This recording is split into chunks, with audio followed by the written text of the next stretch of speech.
Graças a Deus, irmãos. Mesmos assentados, abramos nossas Bíblias na carta de Paulo aos Romanos. Segunda carta de Paulo aos Romanos, capítulo 13. Nós faremos a leitura que vai do versículo 1 ao versículo número 7. Romanos 13, de 1 a 7. Diz assim a palavra do Senhor. Todo homem esteja sujeito às autoridades superiores, porque não há autoridade que não proceda de Deus, e as autoridades que existem foram por ele instituídas, de modo que aquele que se opõe à autoridade resiste à ordenação de Deus, e aos que resistem trarão sobre si mesmos a condenação. Porque os magistrados não são para temor quando se faz o bem, e sim quando se faz o mal. Queres tu não temer a autoridade? Faz o bem e terás louvor dela, visto que a autoridade é ministro de Deus para o teu bem. Entretanto, se fizeres o mal, teme, porque não é sem motivo que ela traz a espada, pois é ministro de Deus, vingador, para castigar o que pratica o mal. É necessário que lhe estejais sujeitos, não somente por causa do temor da punição, mas também por dever de consciência. Por esse motivo também pagais tributos, porque são ministros de Deus, atendendo constantemente a esse serviço. Pagai a todos o que lhe é devido. A quem tributo, tributo. A quem imposto, imposto. A quem respeito, respeito. A quem honra, honra. Vamos orar? Deus Santo, bendito, nós te agradecemos, meu Senhor, pela oportunidade de estudarmos a Tua Palavra. Obrigado pelo Espírito Santo que em nós habita. Obrigado, Senhor, porque o Senhor não deixa nenhum assunto na nossa vida que implique em nossa felicidade distante do nosso conhecimento. Em todas as coisas o Senhor nos deixou claro pela Sua palavra o nosso comportamento. Obrigado, Senhor, por esse cuidado para conosco. Mas, Senhor, nós temos problemas em nossos corações. Em primeiro lugar, a nossa dificuldade em compreender a Tua palavra. Por isso, Senhor, nós te rogamos nessa noite, abre os nossos entendimentos, para que possamos compreender o Teu querer, Senhor. Mas nós também temos um problema, Senhor, de rebeldia contra a Sua palavra. Por isso, Senhor, hoje à noite, quebra o nosso coração, para nos submetermos à Tua vontade. No nome santo de Jesus Cristo é que nós te oramos. Amém. Nós, sem dúvida nenhuma, estamos vivendo um momento delicado em nosso país. As instituições estão enfrentando um momento de reavaliação. Para onde nós olhamos, nós encontramos críticas, não somente dentro das redes sociais, mas em qualquer conversa de rua. É impressionante que se você parar para comer um cachorro quente na feira, você vai ouvir o pessoal falando sobre política, sobre problemas com o Senado, sobre corrupção, sobre operações da Polícia Federal, sobre o Supremo Tribunal Federal e por aí vai. Pelo menos eu acho que isso é uma boa coisa, porque primeiramente nós estamos notando uma coisa interessante, que é, finalmente os brasileiros se tocaram no nome do vice-presidente. Eles agora lembram que existe um vice. Se brincar, os brasileiros sabem muito mais hoje o nome dos ministros do Supremo Tribunal Federal do que os da seleção. Já que da seleção está perdendo o tempo inteiro, ninguém mais nem escuta falar. Isso é bom, de certa maneira, mas de uma certa forma também, meus irmãos, isso está nos levando a um certo colapso dentro da igreja. Qual é a função da igreja dentro do Estado? Como é que nós vamos lidar com toda essa situação? Como é que nós vamos então nos encaminhar diante das demandas que o mundo está nos propondo, que o Estado está propondo? Será que a única saída é crente votando em crente para ver se a coisa melhora? Ou será que os crentes têm uma proposta diferenciada para isso tudo? É sobre isso que o apóstolo Paulo vai tratar aqui no início desse capítulo número 13. Ele gastou 11 capítulos para falar sobre nossa salvação em Cristo. Ele mostrou que nós somos incapazes de obter a salvação porque todos nós estávamos perdidos, mas Deus, na sua misericórdia e graça, nos alcançou e nos transformou em servos dele. Nós somos salvos por ele. A pergunta que é feita a partir do capítulo 12 é: que implicações isso tem? Ele nos trouxe, depois do capítulo 12, uma série de aspectos relacionados à vida cristã. Ou seja, se eu sou salvo, como é que eu vou me relacionar? Por exemplo, ele começa no versículos 1 e 2, falando como é que eu vou me relacionar com Deus, como funcionará essa relação agora. Segundo, ele diz como é que eu vou me relacionar comigo mesmo, agora que eu sou pecador e estou em processo de transformação. Como eu vou me relacionar com os outros, do versículo 9 ao versículo 16. E por fim, nós vimos, no mês passado, como é que eu vou me relacionar com os meus inimigos, a partir do versículo 17 até o versículo de número 21. Ele inicia o capítulo 13, mudando um pouco a temática, porque no início, capítulo 12, foram relacionamentos interpessoais. Mas a partir do capítulo 13, ele vai falar sobre relacionamento com instituições. É por isso mesmo que ele vai usar mais 3 tipos de relacionamento. Com o Estado, versículos de 1 a 7, que nós vamos estudar hoje, com a lei e, por fim, o nosso relacionamento com a volta de Jesus Cristo, lá no finalzinho do capítulo. O princípio que ele quer nos mostrar, meus irmãos, é que parece que existe uma relação entre igreja e Estado que precisa ser muito bem estabelecida, muito bem firmada, muito bem conhecida pela igreja do Senhor. O problema é que nós vivemos numa época onde os sistemas apresentados de governo trazem sempre conceitos por trás que a igreja desconhece. Já houve uma série de propostas distintas da forma como a igreja deveria se relacionar com o Estado. Por exemplo, houve uma proposta chamada erastianismo, que dizia que a igreja deveria estar submissa ao Estado a tal ponto que o próprio Estado controlasse a igreja. De forma que a igreja, então, ela é uma serva do Estado. Nós temos um modelo chamado teocracia. São os países islâmicos, geralmente são teocracias, onde a igreja manda no Estado, onde a igreja determina quem governa e quem deixa de governar, onde a igreja é quem diz quais são as leis que devem reger esse Estado. Existe um modelo chamado constantinianismo, que vem de Constantino, onde havia uma relação incestuosa entre igreja e Estado, onde o Estado favorece a igreja de alguma maneira até financeira, mas, por outro lado, a igreja dá um suporte social para o Estado. A igreja é bancada pelo Estado, o Estado financia e, de alguma forma, a igreja legitima tudo que o Estado faz. Então, tudo que o Estado fazia de errado, a igreja lá balançava a cabeça e todo mundo tinha que concordar com a igreja. Nós temos modelos mais modernos. Nós temos, por exemplo, o Estado laico. O Estado laico, meus irmãos, é diferente do chamado Estado laicista francês. O modelo francês é, na verdade, chamado de modelo de Estado ateu. O modelo que nós temos no Brasil é o chamado Estado laico. E é um modelo bem interessante. Não é um modelo onde a igreja é desprezada. Pelo contrário, é um modelo de parceria. Muito próximo do que o apóstolo Paulo descreve aqui.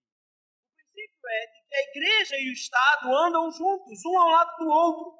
O Estado não tem poderes sobre a igreja e a igreja não tem poderes sobre o Estado, mas um auxilia um ao outro. O problema é que, como o nosso país tem sofrido uma ingerência comunista de muitos anos, nós temos distorcido o conceito e os comunistas, de forma desonesta, dizem que o Estado laico, na verdade, é outra coisa.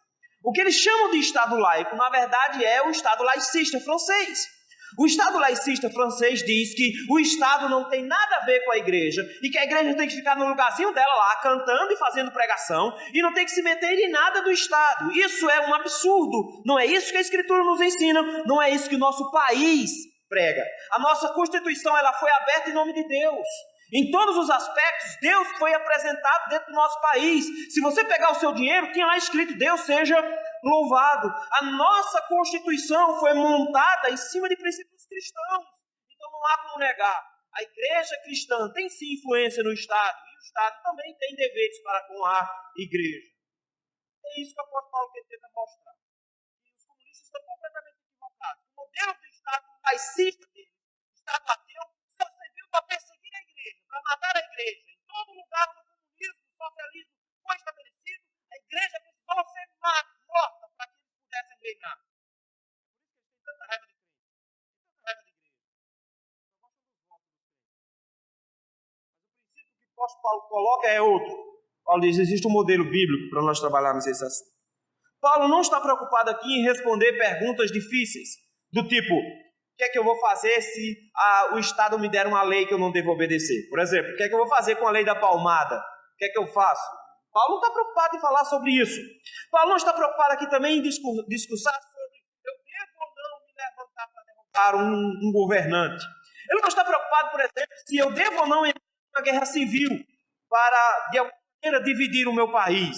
Ele não está preocupado com esse tipo de questão. Essas questões são resolvidas em outro lugar. O que Paulo tenta, meus irmãos, mostrar aqui é que mesmo que os governos sejam corruptos, mesmo que o sistema governamental esteja em declínio, mesmo que tudo esteja difícil, nós somos cidadãos dos céus. Como cidadão do céu, nós temos compromisso para com a igreja do Senhor e para com o povo em que nós vivemos. E por isso mesmo, ele vai nos dar duas atitudes do cristão para com o Estado. A primeira atitude está aí dos versículos 1 a 3, que é reconhecer que a autoridade do Estado provém de Deus. Paulo começa, meus irmãos, com uma expressão bem interessante. A primeira frase que ele usa é toda a alma esteja sujeita às autoridades superiores. O que ele quer colocar aqui é que não existe pessoas no mundo que não estejam debaixo de autoridade. O princípio anárquico que muitas vezes é pregado por aí é completamente contrário às Escrituras, porque a Escritura sempre estabelece hierarquias. Não interessa em que situação esteja, sempre haverá um superior a nós que nos dê ordens. Em todas as instâncias, os homens foram criados para terem hierarquia. A primeira coisa que Deus fez quando criou Eva foi estabelecer uma hierarquia. Não é possível viver uma vida onde se não tem autoridade, onde se não tem ninguém mandando. É impossível existir assim, porque foi assim que Deus nos criou, foi assim que Deus nos fez.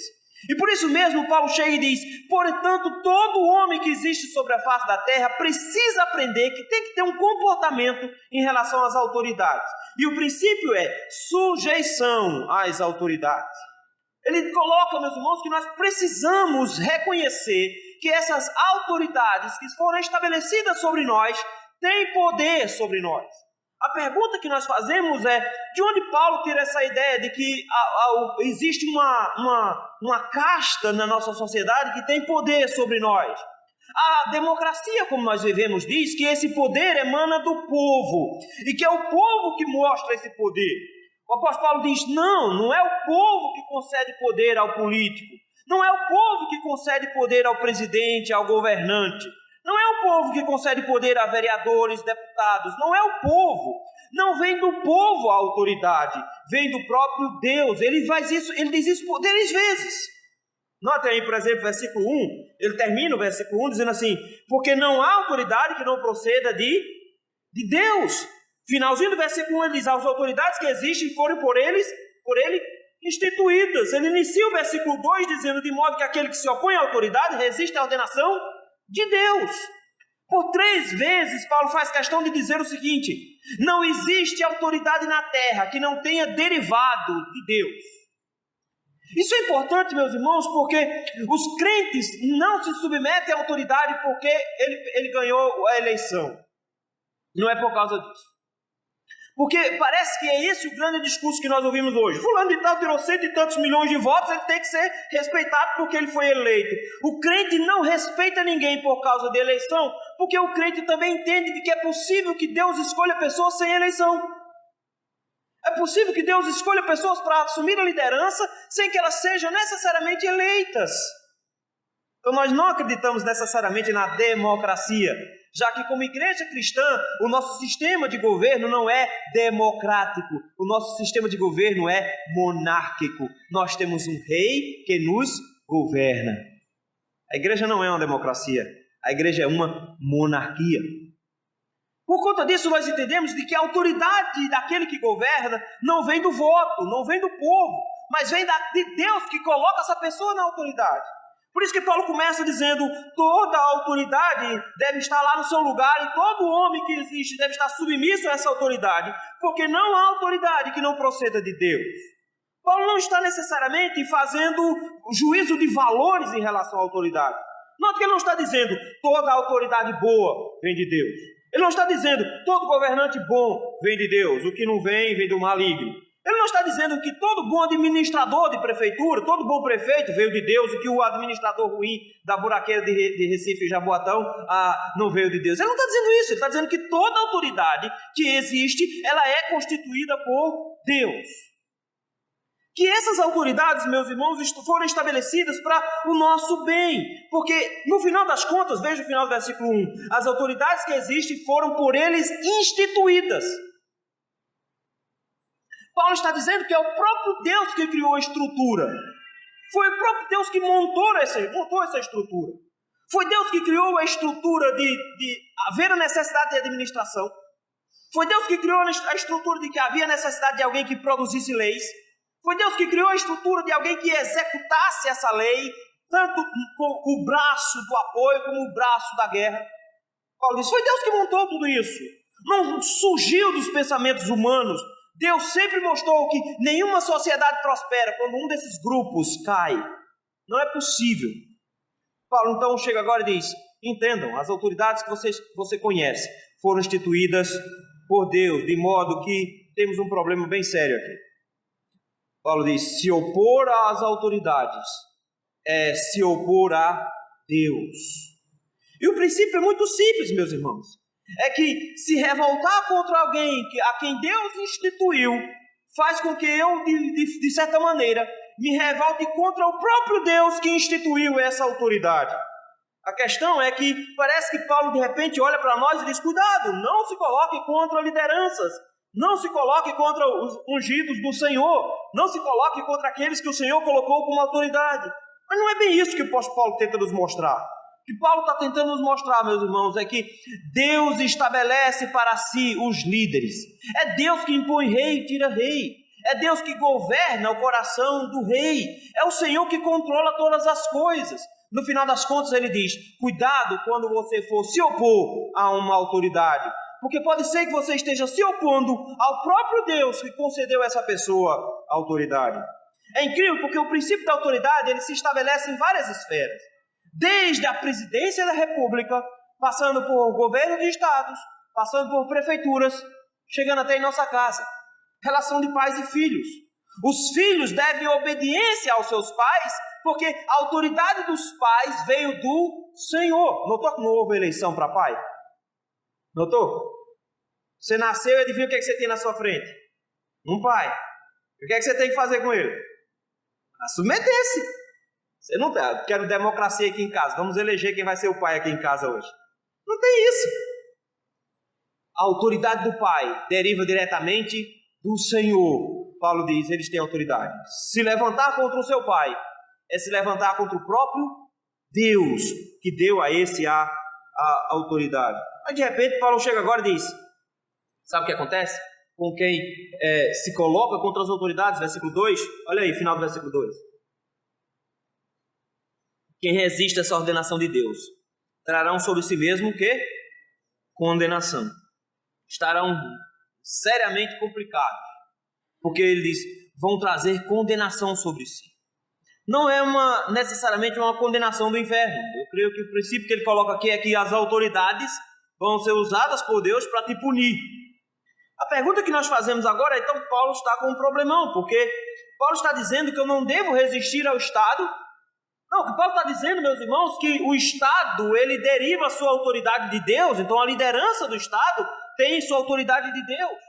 Mas ele não pode arrogar para si ou usurpar para si direitos que não são dele. Paulo, de repente, começa a nos dizer que nós precisamos compreender que nós somos submissos à autoridade à medida do ponto de que a autoridade é submissa a Deus.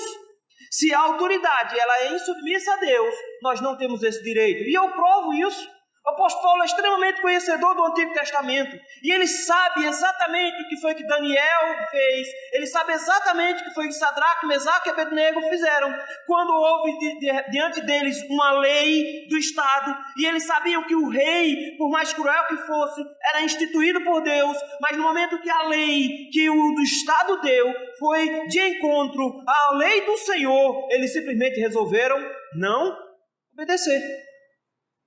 Eles se rebelaram contra a autoridade. Eles se colocaram contra reis.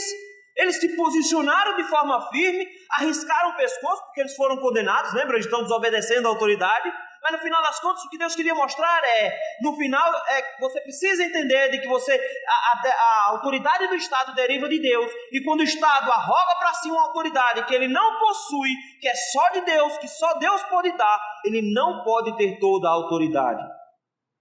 Ele está dizendo que a autoridade do Estado vem de Deus, mas que o Estado não tem toda a autoridade sobre a face da terra. Só quem tem autoridade sobre tudo é Jesus Cristo. Ele disse: toda a autoridade me foi dada no céu e na terra.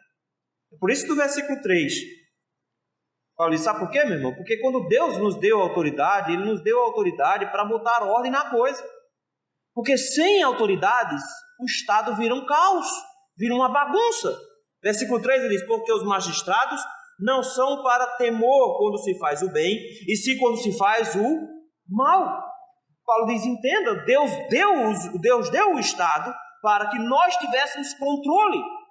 O problema nosso com violência não é aumento da criminalidade, é diminuição na punição. O problema nosso com a roubalheira não é aumento dos ladrões, o crescimento de ladrões. O problema nosso com a roubalheira é diminuição na punição com ladrões. É ausência da rigidez, é uma proteção ao criminoso, quando na verdade deveria estar acontecendo o oposto.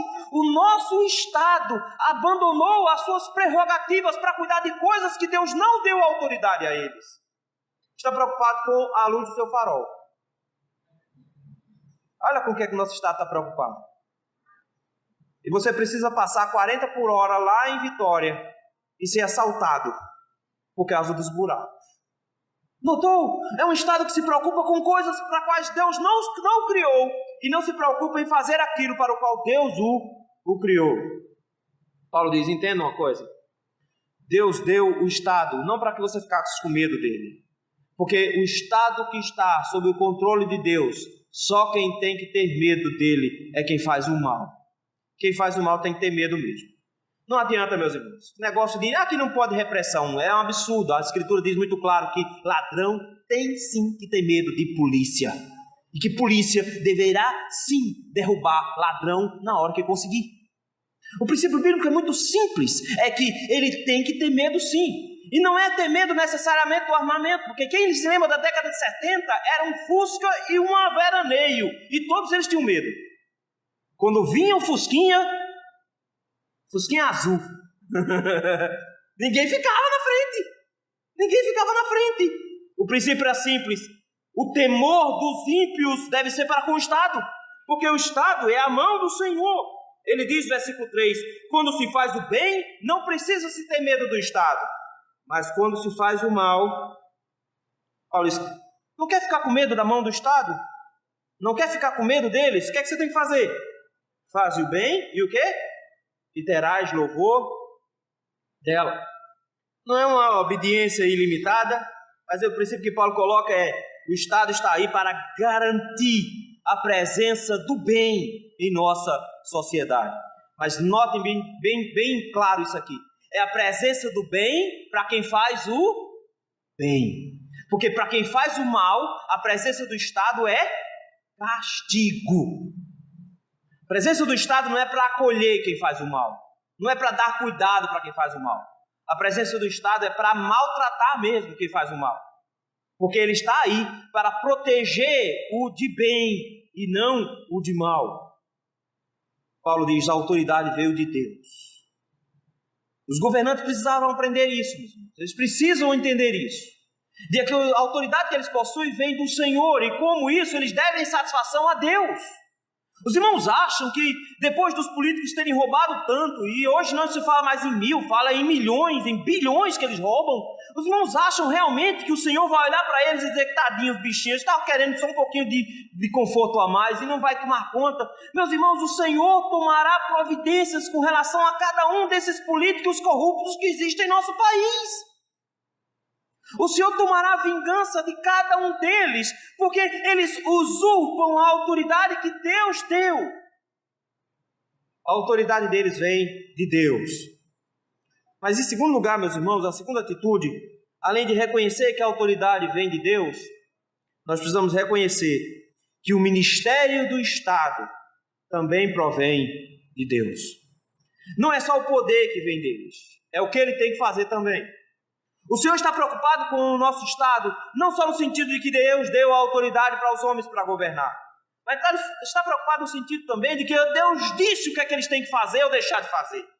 O Estado ele não faz o que ele quer, o governante ele não faz o que ele quer, ele deve fazer aquilo que o Senhor manda. Por isso, olha só que coisa interessante, versículo número 4. Paulo diz, se você fizer o bem, você terá o louvor. Sabe por quê? Porque a autoridade é ministro de Deus para o teu bem. Isso aqui é incrível. Porque primeiro, Paulo disse por 3 vezes aqui, Deus é que deu autoridade, Deus é que deu autoridade, Deus é que deu autoridade. Ele agora por 3 vezes de novo vai dizer, eles são servos de Deus. A primeira parte do versículo diz, pois é servo de Deus para o bem. A terceira parte do versículo 4, lá a letra C, diz que é serva de Deus, agente da justiça, para punir quem pratica o mal. Em terceiro lugar, no versículo número 6, ele diz que as autoridades estão a serviço de Deus. De outras palavras, ele está dizendo de que eles são servos de Deus, mas eu quero que você preste atenção numa coisa. A palavra que Paulo usa aqui para serviço, para ser servo, na sua Bíblia está aí ministro. E isso é sério, sabe por quê? Porque existia uma palavra para servo. A palavra para servo é diácono, aquele que serve. Seria essa a ideia de uma autoridade. Mas Paulo usa outra palavra. A palavra que Paulo usa é a palavra liturgo, que é a mesma palavra usada para quem serve na liturgia, na condução da adoração. É um termo religioso e não um termo civil. O termo do dia a dia era para ser diácono, mas Paulo diz, não, o conceito aqui é religioso. O conceito é que Deus deu a autoridade ao Estado, e o Estado está como um adorador de Deus. O Estado está a serviço de adoração a Deus. Então, quando Deus deu a autoridade aos homens, a determinados homens, Deus concedeu a esses homens uma autoridade para que eles adorassem a Deus com o serviço que Deus manda eles fazerem, e não o que eles acham que deve ser feito. É por isso que Paulo diz que toda autoridade é constituída por Deus, e essa autoridade é ministro de Deus para o teu bem. E aí Paulo começa a definir o que é bem e o que é mal e como é que o Estado deve agir. Eu quero que você acompanhe comigo o versículo 4. Ele diz assim, entretanto, se fizeres o mal, se você for um mau cidadão, se você for um bandido, marginal, ele diz, olha, tenha medo do Estado. Por quê? Ele diz, porque não é sem motivo que ele traz a espada. Os irmãos, existem textos nas Escrituras que falam sobre pena de morte. Eu sei que os crentes ficam todos arrepiados quando a gente fala, porque Levítico é Antigo Testamento com pena de morte. Paulo diz, não, esse princípio é válido. O Estado tem o direito de fazer isso. Paulo está dizendo que a pena de morte seria uma forma muito simples e prática de pôr na sociedade o medo no coração dos bandidos. Eu fiz uma pergunta um dia desse a um rapaz que estava simplesmente horrorizado com a ideia de pena de morte. Eu perguntei para eles, quantas vezes nas Escrituras do Antigo Testamento você ouviu Deus dizendo, construa cadeias? Uma única vez no Antigo Testamento que tinha assim, construa um grande presídio fora da cidade. Existe na Bíblia, alguma vez no Antigo Testamento, a orientação de construir lugar para prender pessoas? Não existe. Mas existem regras muito simples. O homem que cometer um homicídio deverá ser morto no mesmo dia do homicídio. Ele não deve nem passar para outro dia. Mate no mesmo dia. Economiza com comida, economiza com energia elétrica, economiza com hospedagem, economiza com um monte de coisas. Mata no mesmo dia e a gente resolve. Com auxílio reclusão, estamos lembrando aqui, economiza no mesmo dia. Se alguém for pego roubando um celular, se tiver com o celular na mão ainda, devolve o celular e está devendo outro. Tem que dar outro celular para a pessoa. Igualzinho, no mesmo preço. Se for um iPhone, 1.000 e poucos contos tem que entregar também. Então está devendo. Tem que pagar o que está devendo. Então você vai ter, roubou um celular, foi pego com o celular na mão, devolve esse aqui e paga em outro. Se por um acaso já tiver repassado e vendido para outras, agora você vai pagar 4 celulares. 4 iPhones você vai ter que dar. Eu ia querer ser roubado todo dia. Notou? O princípio bíblico era muito simples. Resolve o problema agora. Se o problema foi financeiro, o problema vai ser pago financeiramente. Não é o Estado que deve se ofender. Ai, coitadinho de nós, esse bandidinho aqui veio ameaçar nossa segurança. Não, ele diz, quem foi ofendido foi a vítima. O Estado fica ofendido, mas quem perdeu o bem fui eu. O Estado fica ofendido, mas quem perdeu o parente fui eu. A Bíblia chega e diz, não, quem deve ser ressarcido é a vítima. Se eu tive um parente meu morto, o que é que tem que acontecer com o assassino? Morrer também. Não interessa se a mãe dele vai chorar, ela tem que sentir também, porque eu também perdi um filho. Pronto, acabou. Se ele me roubou um bem, vai ter que me devolver em dobro, para que ele sinta como é perder um bem. Simples assim. E se ele roubou e repassou, ele tem que devolver quatro vezes. O apóstolo Paulo disse, se você é bandido, o Estado deveria te dar terror, e você deveria temer. Sabe por quê? Olha a expressão que Paulo usa. Porque não é sem motivo que ele traz a espada. Paulo diz, você acha que Deus colocou uma espada na mão do Estado para brincar? De brincadeira? Você acha que o Estado tem o poder bélico na mão só para dizer, tá vendo? Eu tenho uma arma. Não, Paulo diz, Deus colocou no Estado o poder da guerra para ele executar a guerra. O princípio bíblico, meus irmãos, é muito simples. Paulo diz, a única coisa que um bandido teme é a própria morte, que ele vai encontrar, se ele se colocar contra aqueles a quem Deus colocar lá. Sabe por quê? Olha como é que Paulo diz. Paulo diz que o Estado é um ministro, é um servo de Deus. Para fazer o quê? Justiça. Final do versículo 4. Deus colocou uma espada na mão do Estado. E ele termina dizendo, pois é ministro de Deus, é servo de Deus. O Estado é o servo de Deus. Para quê? Para vingança. Eu não posso me vingar. Mas adivinha quem pode? Deus. Por meio de quem? Do Estado. O Estado é um agente de vingança divino. E o apóstolo Paulo de repente começa a dizer que é errado eu pegar um estuprador e espancá-lo na rua. Eu não posso fazer isso, não é meu direito. Deus não me deu o direito de matar um estuprador na rua, de espancá-lo até a morte. Mas o Estado deveria pegar e espancá-lo até a morte. O Estado pode fazer isso. O Estado deve fazer isso.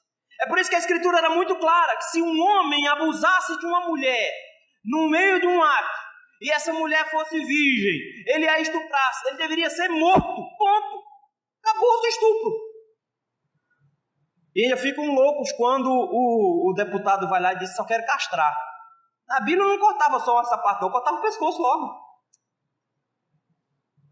Paulo diz, ele é agente de Deus, vingador, para castigo do que pratica o mal. Para castigar o que pratica o mal. Paulo diz, a função que Deus deu ao Estado foi proteger o cidadão de bem. É para isso que ele serve. Se ele não está servindo para isso, se ele não está executando essa ação, ele não está servindo a Deus. Se ele não está servindo a Deus, ele não está debaixo da autoridade de Deus. Ele pode ser resistido. É isso que nós precisamos exigir do nosso Estado. Não é que ele fique se metendo na sua vida, se você pode ou não pegar um Uber ou um táxi. Não é para estar decidindo que loja tem que abrir ou que loja tem que fechar. Não é para decidir esse tipo de coisa, se você tem que ligar ou não o farol. O que o Estado tem que fazer é garantir que todo bandido encontre o seu final. É isso que a Escritura nos ensina. Por isso mesmo, olha aí, versículo 5. É necessário que estejais sujeitos. Paulo diz, então se submetam ao Estado. Mas olha que coisa interessante. Paulo diz, mas vocês são cidadãos de bem, vocês são cristãos. Como cristão, que eu já orientei vocês? Vocês têm que submeter à autoridade, porque a autoridade deles vem do Senhor. E vocês aprenderam agora que Deus deu a função ao Estado, que é proteger o cidadão de bem, e simplesmente agir contra o cidadão de mal. É assim que tem que funcionar. Paulo chega agora e diz, por conta disso, então, se submetam. Não porque você tem medo. Ele diz, porque quem fica com medo é o cidadão ruim. É o homem mau que tem que ter medo do Estado. Diz, eu não preciso ter medo do Estado. Eu sei que os recifenses têm uma história de que tem medo de polícia. Lá no sertão a gente tem medo da ausência de polícia. É diferente. Quando não tem polícia a gente fica assustado. Mas quando tem polícia a gente aperta a mão. Diferente. Paulo coloca aqui, não, meu filho, você não precisa ter medo de polícia se você está andando do jeito certo. Se você está fazendo a coisa correta. É o contrário. Você terá dela proteção, porque ela é a mão do Estado, ela é a mão armada do Estado. Paulo diz, mas sabe por que você deve ser submisso? Por dever de consciência. Eu acho bonito nisso que Paulo diz, sabe por quê, meu irmão? Não é por medo de ser pego, não, que você deve obedecer. Porque quem age assim é o bandido. O bandido, ele faz a coisa certa com medo de ser pego. Mas sabe o que ele faz quando ele descobre que não vai ser pego? Ele vai lá e faz o errado. Paulo diz, não, meu irmão, você obedece por causa da consciência. Porque você sabe que Deus deu autoridade a esse grupo de Estado e que no final das contas eles têm uma função a desempenhar. O que é que o crente faz então? Versículo 6. Eu sei que alguns já estão botando no Facebook lá que imposto é roubo. Paulo diz, não. Versículo 6. Imposto não é roubo. Paulo diz, imposto é a forma que Deus colocou para continuar mantendo o Estado que tem a autoridade dele. Olha só que coisa, Paulo diz, por esse motivo, o que é que você tem que fazer? Pagais imposto. Ai, coisa horrível, não é? Paulo poderia ter pulado essa. Afinal de contas, não sei você, mas é 27% do meu salário que vai só para imposto de renda. E aí, meu irmão, eu perco pelo menos uns 2 a 3% do meu carro só com IPVA. A casa é outro tanto. E por aí vai, é imposto demais. Não confunda o roubo que existe no Brasil com o imposto justo, é diferente. Paulo dizendo que imposto é algo que deve ser apresentado e deve ser pago, porque é devido. Olha o que Paulo coloca aqui. Sabe por que você tem que pagar? Porque são ministros de Deus. Pela terceira vez Paulo usa essa expressão. Versículo 4 ele disse, a autoridade é ministro de Deus. Ele termina o versículo 4 dizendo, é ministro de Deus vingador. Ele chega no versículo 6 e diz, você tem que pagar imposto porque eles são ministros de Deus. Paulo diz, eles podem cobrar de você pelo serviço que eles estão prestando a Deus. Já parou para pensar que segurança pública não é um serviço para o cidadão, é um serviço para Deus? É um agente de Deus na terra e que ele requer dinheiro para isso? Paulo diz, para isso existe imposto. O que é que você tem que fazer, crente? Crente não sonega. Crente não dá um jeitinho de arranjar até um cachorro para se tornar dependente, para não pagar. Não tem jeito. Crente não sonega. Crente paga os seus impostos direitinho, em dia. Sabe por quê, Paulo diz? Porque foi assim que Deus estabeleceu. E nós não fazemos isso com medo da receita pegar a gente e a gente cair na malha fina. Paulo diz, a gente faz isso por causa da nossa consciência. Nós sabemos que foi Deus que deu a autoridade deles cobrar imposto, ponto. Ninguém gosta de pagar imposto. Mas Paulo diz, foi assim que Deus nos fez. Por isso, versículo 7. Olha aí, ele diz assim, ó. Pagai a todos o que lhe é devido. Paulo está dizendo que imposto é uma dívida. Não é um contribuinte voluntário, é bem verdade. Mas é uma cobrança necessária. É por isso que Paulo usa 4 expressões aqui. Diz, a quem você deve tributo, o que é que você tem que fazer? Paga o tributo. A expressão para tributo, meus irmãos, é mais ou menos o nosso imposto de renda. É o imposto pessoa física. É o imposto que eu pessoalmente tenho que pagar. Paulo diz, se você está devendo imposto, o que é que você faz? Vai lá aí e paga o imposto. A segunda expressão que ele usa, tributo, aliás, a segunda expressão que ele usa é imposto. A quem tributo, pague o tributo. Eles, a quem imposto, paga imposto. Imposto era o valor cobrado em cima de mercadoria. É o ICMS e assim por diante. São esses impostos que a gente paga quando compra qualquer tipo de mercadoria. E não se engane, meu irmão. Pelo menos vai ser metade do que você pagou é o seu imposto aqui no Brasil. Metade de qualquer coisa que você compra. Então, se você acha que está dando um de esperto, só negando imposto de renda, eu vou logo te dizer. Você está pagando imposto e não é esperto coisíssima nenhuma. Então, no final das contas, você paga imposto. Paulo disse, então, você paga imposto como pessoa física, mas se o Estado te cobra imposto por mercadoria, paga o imposto também da mercadoria. Mas as duas outras expressões são estranhas. Paulo diz, a quem respeito, respeito. A palavra aqui usada para respeito é usada em várias situações, até da mulher em relação ao marido. É literalmente temor, medo, mas é também reverência. O que Paulo está dizendo é, aprenda a ser reverente para com aqueles que são autoridades sobre você. Se eles são dignos de reverência, o que é que você tem que fazer? Reverencie-os como tal. Mas por último, ele diz que para quem honra, honra. E eu acho isso aqui bonito, que é para quem tem qualidades, manifeste as qualidades dele. Se está fazendo o que é certo, o que é que você tem que fazer? Mostre como ele está fazendo o que é certo. Dê a ele a honra que ele está galgando. Dê a ele o reconhecimento pelo que ele está fazendo. Paulo não está dizendo só, meta o pau no político, bata nele. Paulo diz, não. Quando eles forem honrados, o que é que você tem que fazer? Honre-os também. Honre-os também. Quando eles forem respeitosos, o que é que você tem que fazer? Respeite-os também. Respeite-os. Isso é importante, meus irmãos, porque ladrão não é digno de respeito. Então, político ladrão também não. Nem de honra. O princípio é bem simples. Queridos, quando nós olhamos para um texto desse, a gente diz que isso tem nada a ver, isso é política. Tem nada a ver com crente. Tem nada a ver com cristão.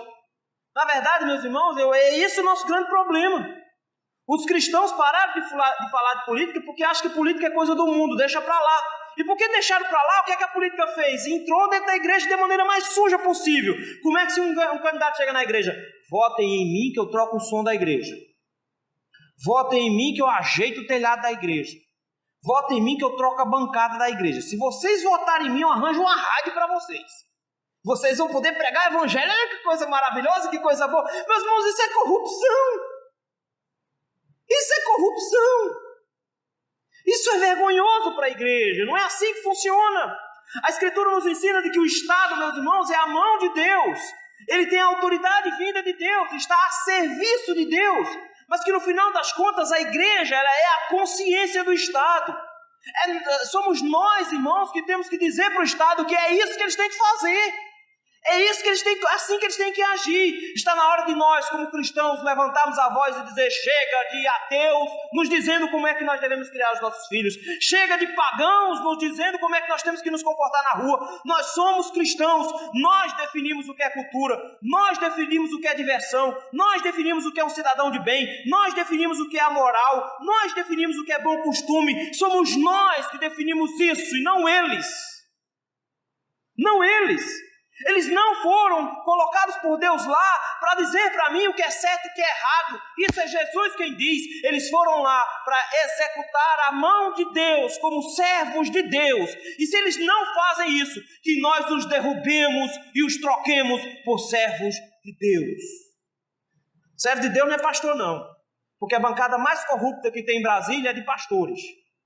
Servo de Deus é aquele que quer subir lá no Planalto e dizer: vou servir ao Senhor. Está na hora de nós entendermos isso. Nós já tivemos presidente do Brasil presbiteriano. Café Filho foi presbiteriano. Está na hora de nós nos levantarmos e dizer: nós precisamos urgentemente de um país onde as leis de Deus se estabeleçam entre nós. Onde a moral não seja esse negócio gelatinoso que existe por aí fora. A moral é o que Deus estabelece como moral. E como cristãos, meus irmãos, é nossa obrigação levantarmos a nossa voz e dizer: a autoridade que você possui vem de Deus. Você não tem autoridade que não venha do Senhor. Você não pode gerir nessas outras áreas. Está na hora, meus irmãos, de aprendermos a realmente apoiar a polícia. No sentido de que ela é a mão armada do Estado. Chega de deixar na mão de esquerdosos, dizer que policial maltrata pessoas de bem, porque policial vive batendo na cara das pessoas. Não, está na hora de dizermos: o policial é a mão do Senhor para bater em bandido. E ele não só deveria bater em bandido, a mão do Senhor deveria guiar a mão dele de tal forma que ele não errasse um único tiro em bandido. É assim que a Escritura nos ensina. Está na hora, meus irmãos, de nós definitivamente entendermos de que faz parte do cristianismo ser um agente político também. De que nossa relação com o Estado não é deixa ele lá e eu fico aqui, porque quem disse isso foram ateus, não foram cristãos. Está na hora de colocarmos políticos lá que pensem de acordo com a Bíblia, saibam exatamente o que Deus quer para o nosso país e se submetam exatamente ao Senhor como fonte de autoridade deles. Que eles entendam de que o que Deus fez foi colocando eles lá e não o povo. Que eles foram eleitos não por causa das artimanhas que eles colocaram, mas porque Deus os estabeleceu lá. Deus deu autoridade a eles. Pastor, como é que a gente faz agora? A gente já está fazendo desde o ano passado, lembra? Estamos orando pelas nossas autoridades. Orar pela autoridade não significa: Senhor, converte o Congresso, porque é difícil.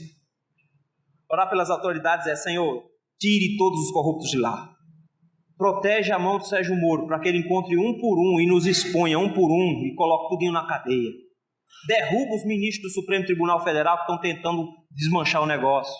Senhor, tire todos os políticos ladrões que tem lá dentro. Não interessa se ele é da Igreja Assembleia de Deus, como foi o candidato lá da Câmara dos Deputados, o presidente da Câmara. Não interessa de onde ele é, que igreja ele é.